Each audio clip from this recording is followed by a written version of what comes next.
Kita dengar pula Menteri Kanan Azmin Ali. Kalau dengar cakap Azmin Ali ni, gajah boleh terbang. Dia kata syarikat di Arab Saudi dan Emirat Arab Bersatu terus komited dengan melabur berjuta-juta ringgit di Malaysia. Katanya Kementerian Perdagangan dan Industri akan mengelolakan pelaburan yang akan datang. Jadi dia mengutus misi ke kedua-dua negara tersebut dari 26 April hingga 4 Mei lalu. Arab Saudi telah memberi komitmen yang kuat untuk meningkatkan import minyak sawit. Dia bukan nak melabur, dia import minyak sawit.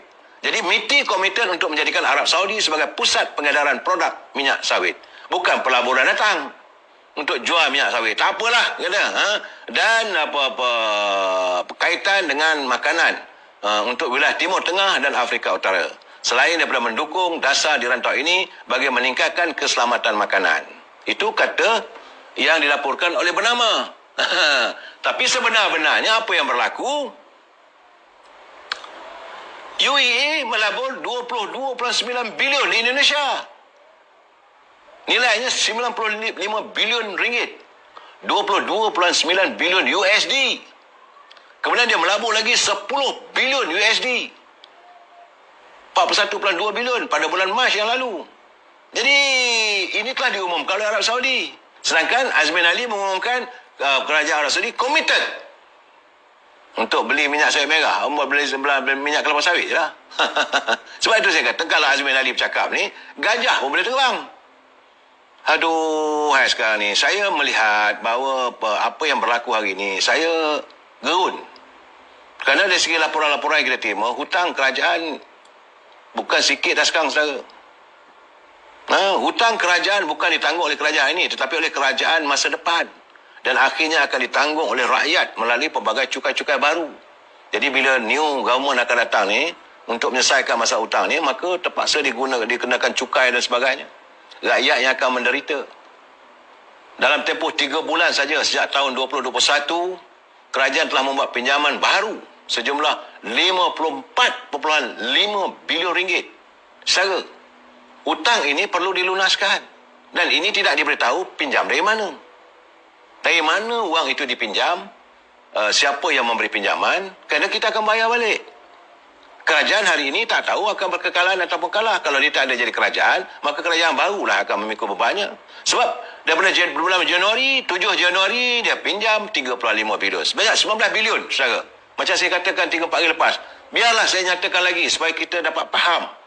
Biarkan berkali-kali saya nyatakan. Ini catatan, ini tak boleh dinafikan. Saudara Nurizan Said memang takut, amat mengerikan. Kerana Januari 2021, kerajaan telah meminjam sejumlah 19 bilion. 7 Januari, pinjam 3.5 bilion. 12 Januari, 3 bilion. 15 Januari, 4.5 bilion. 19 Januari, 2 bilion. 26 Januari, 2 bilion. 22 Januari, 4 bilion. Itu bulan Januari. Datang bulan Februari, sejumlah 13 bilion yang dipinjam. Iaitu pada tanggal 4 Februari, 4.5 bilion. 9 Februari, 2 bilion. 19 Februari, 4 bilion. 24 Februari, mana ni? 24 Februari, 4 bilion.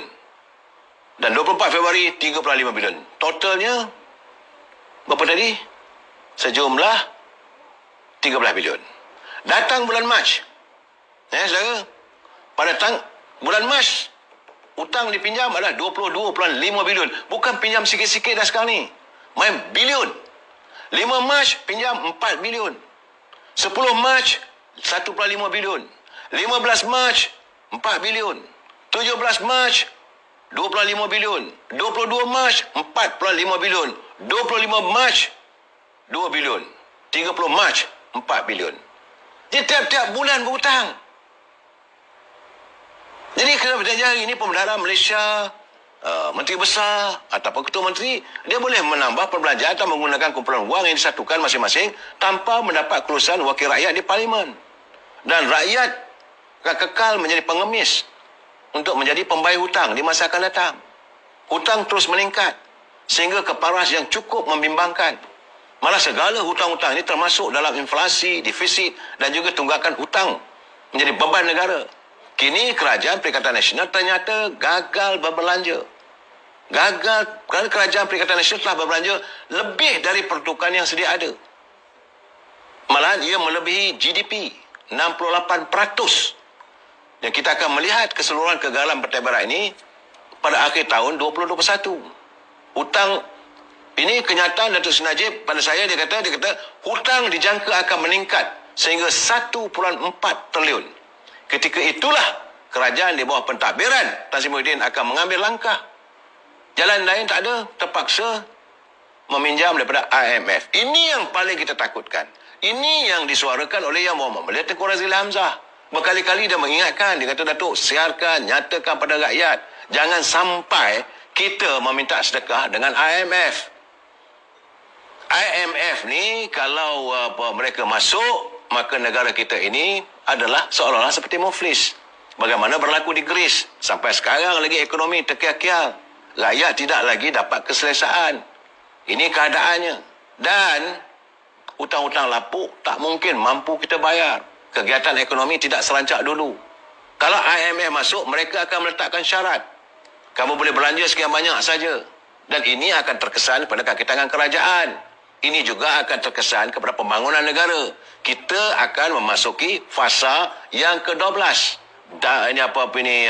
Dasar pembangunan negara. Ini keadaannya. Yang Yang Mulia Tengku Razali mengingatkan pada saya. Dia kata, Datuk, kena siarkan, kena nyatakan pada warga net bahawa negara kita akan berhadapan dengan kehadiran IMF.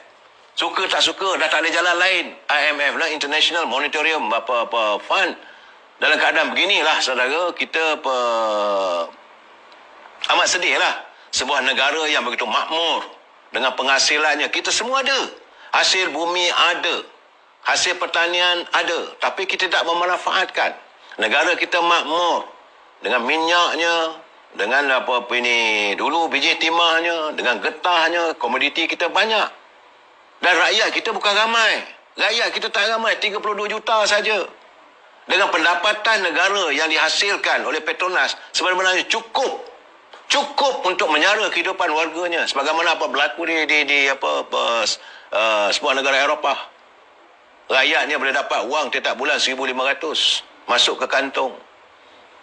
Pendidikan percuma, rawatan perubatan percuma, malahan ada pihak rumah percuma. Apa yang dilakukan waktu di Libya kerana penghasilan daripada minyak.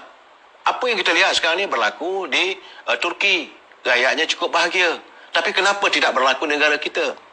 Semenanjung emas ini kenapa perlu diperkosa oleh pimpinan-pimpinan yang tidak langsung memikirkan soal rakyat?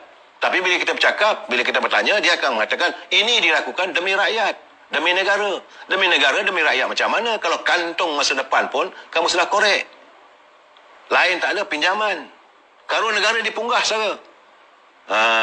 Sebab itu dalam keadaan sekarang ni kita tak tahulah apa nak jadi.